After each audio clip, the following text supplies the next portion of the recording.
नमस्कार दोस्तों, स्वागत है आप सभी का आज के इस वीडियो के अंदर। 400 भूकंप, एक नहीं दो नहीं, लगातार 400 भूकंप का आना और उन 400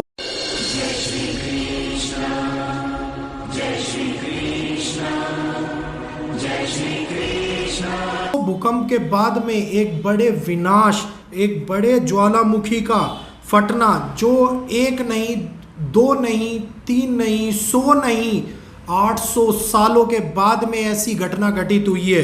जी हाँ, पूरे 400 भूकंप के झटके झेलने के बाद में आइसलैंड के अंदर एक बड़ा ज्वालामुखी जो फटा है वो 800 सालों के बाद में फटा है। और ऐसा हुआ, ये श्रृंखला ऐसी शुरू हो गई है जो श्रृंखला नए इतिहास को रचने का कार्य कर रही है, नए निर्माणों का कार्य कर रही है।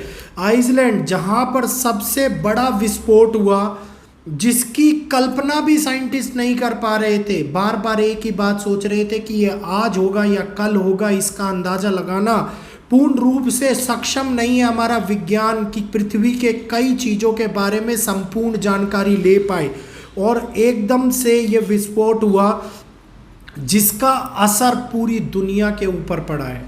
जी हाँ, एक पूरे केवल आइसलैंड एक छोटा सा द्वीप है, एक छोटी सी जगह है, लेकिन इस द्वीप के ऊपर सारी दुनिया से लोग जाते हैं आइसलैंड के जलते हुए ज्वालामुखियों को देखने के लिए, लाइव ज्वालामुखी को देखने के लिए जो सारी दुनिया से टूरिस्ट जाते हैं। पूरी दुनिया पे इसका असर होने वाला है। 29 मई को ये ज्वालामुखी फटा और इसने 2 सालों के अंदर अंदर 400 भूकंप के झटके झेले। और यही नहीं, एक दिन 29 मई को लगातार एक के बाद एक कई बड़े और छोटे भूकंप के झटके झेलने के बाद में 800 सालों के बाद में इस पृथ्वी के गर्भ का लावा बाहर निकल के गुसेल रूप के अंदर बाहर आ गया और एक बड़े ब्लास्ट के साथ में ये ज्वालामुखी की श्रृंखला शुरू हो गई, जिसने जगह जगह के ऊपर, मतलब आज से पहले भी 8 बार ये फट चुका है, लेकिन इतना भयानक स्वरूप में नहीं फटा था कि इस बार 100 फीट 150 फीट ऊंचा लावा उछला है और जिसने लगातार एक के बाद एक 2.5 किलोमीटर लंबी फिशर्स चालू कर दी हैं। फिशर्स आप लोगों को समझ में नहीं आ रहा होगा क्या होता है, थोड़ा सा एक्सप्लेन कर देता हूँ। फिशर्स होते हैं जो जगह जगह पे जब ज्वालामुखी फटते हैं तो पृथ्वी के अंदर बड़ी दरारें आ जाती हैं। उन दरारों के अंदर से लावा फूट फूट के बाहर आने लगता है और जब ये लावा उन दरारों में से फूट फूट के बाहर आता है तो पृथ्वी के गर्भ के अंदर की गर्मी जगह जगह पर स्थानांतरित हो जाती है, जिसके कारण ज्वालामुखियों की श्रृंखला भी एक्टिवेट हो जाती है। और ऐसा ही हुआ है, एक वोल्केनो बेल्ट जो एक्टिव हो गई है और 1 जून को फिर विस्फोट हुआ इस ज्वालामुखी के अंदर और इस विस्फोट ने 156 फीट ऊंचे लावा को दिखाया।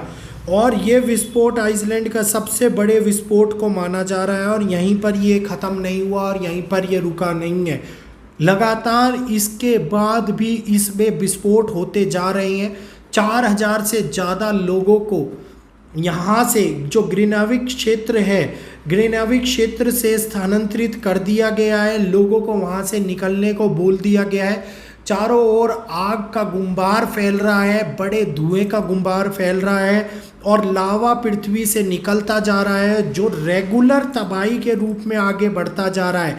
ऐसा पहले कब 1783 में ऐसा घटित हुआ तो वहाँ के जो धुआं, जो गर्मी जो निकली, उसने पूरी यूरोपियन खेती को प्रभावित किया था और पूरी की पूरी यूरोपियन खेती जो थी वो कृषि खराब हो गई थी, जिसके कारण भीष्मनाद संकट भी उत्पन्न हुआ था।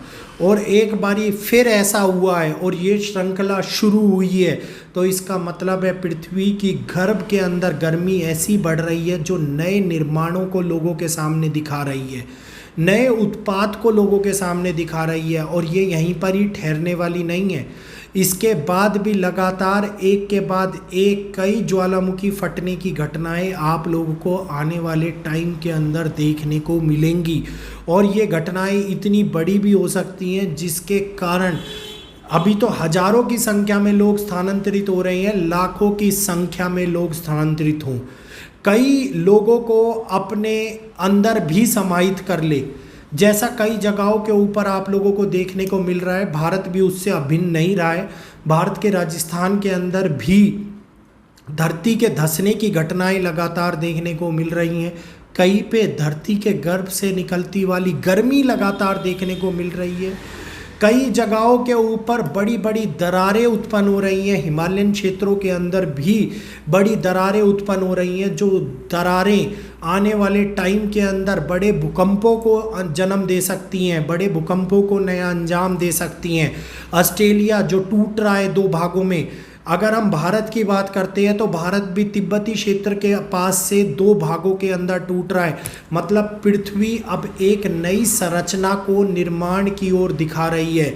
मतलब जो प्रायद्वीप पहले बने हुए थे, जिसके अंदर भारत भी डायरेक्टली हिमालयन, जो भारत का हिमालय क्षेत्र है वो भी उसी का ही एक नतीजा है, जो एकदम से उत्पन्न हुआ था और धीरे धीरे ये आगे बढ़ता जा रहा था। और अब भी भारत जो टूट रहा है वो तिब्बती क्षेत्र के पास से ही टूट रहा है। 100 किलोमीटर लंबी दरार हिमालयन क्षेत्र के अंदर पाई गई है। साइंटिस्टों ने उसके ऊपर रिसर्च कर रहे हैं और वो रिसर्च आगे ये भी दिखा रही है कि भौगोलिक परिस्थितियां पृथ्वी की दोबारे से बदल रही हैं।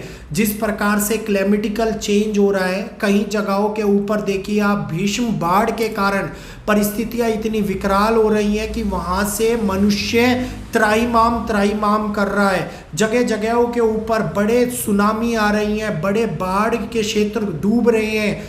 कई देशों की तो राजधानियां पूरी की पूरी डूबती जा रही हैं। तो इस समय के ऊपर पृथ्वी ऐसे बदलावों से गुजर रही है जो आज से कई सदियों पहले, कई सालों पहले उत्पन्न हुए थे, और अब वो ही श्रृंखला दोबारे हमारे सामने निकल के आ रही है और ये दोबारे से उत्पन्न होते हुए नजर आ रही हैं। तो ऑस्ट्रेलिया की धरती जो टूट के भारत के साथ में टकराएगी, ऐसा साइंटिस्ट बोल रहे हैं। भारत के कई धरती टूट के यूरोपियन कंट्रीज के साथ में टकराएगी, ऐसा भी साइंस के द्वारा बोला जा रहा है।